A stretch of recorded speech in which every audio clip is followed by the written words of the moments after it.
Hello my friend, welcome to my channel. Today I'm going to find the inverse of a function. My function is f of x equals x minus 3. So let's see how to find the inverse of this function. The first step is I have to verify if this is one-to-one function, right? To check the one-to-one property, you have two methods, right? One is you can use horizontal line test, or you can use this one, right? If you have x1 and x2, if f of x1 and f of x2, then you should end up with x1 equals x2.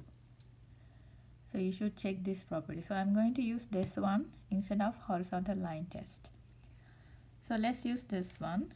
So I'm substitute x1 and x2 for the function.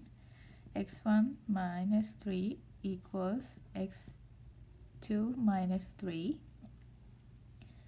which is this one.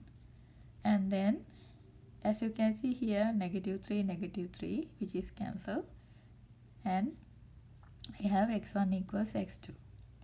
So this property is satisfied. Therefore I can see f of x equals x minus 3 is one-to-one function. Okay, so now it is one-to-one. So now let's find the inverse of this function.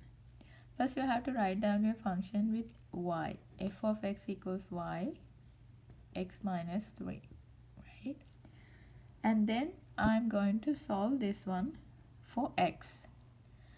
Solve it for x, right? Here you can see negative 3. You have to add 3 for both sides to get rid of this negative 3, right? So then x equals y plus 3. And the next step is I have to interchange x and y. So interchange these x and y. So then this one becomes x plus 3 and this one becomes y. So y equals x plus 3. And then I'm going to replace y with inverse notation.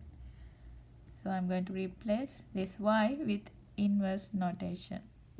Inverse of f of x.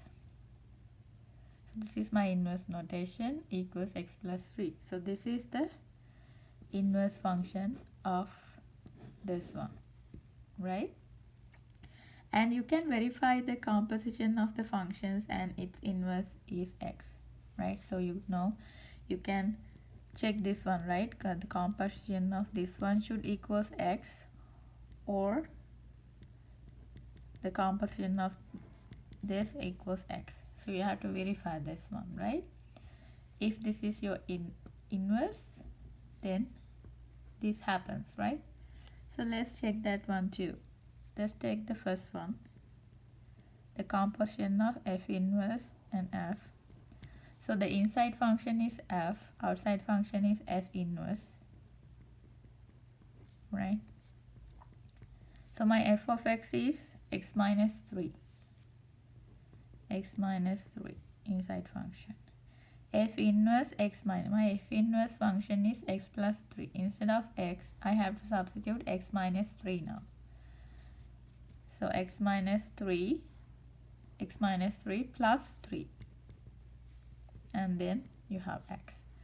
So this condition is okay. How about this one? The composition of f inverse, right? Inside function is now f inverse function.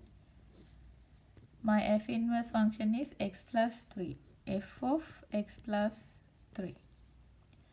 My f function is x minus 3, right? X minus 3. Instead of x, I'm going to substitute x plus 3 for my f function.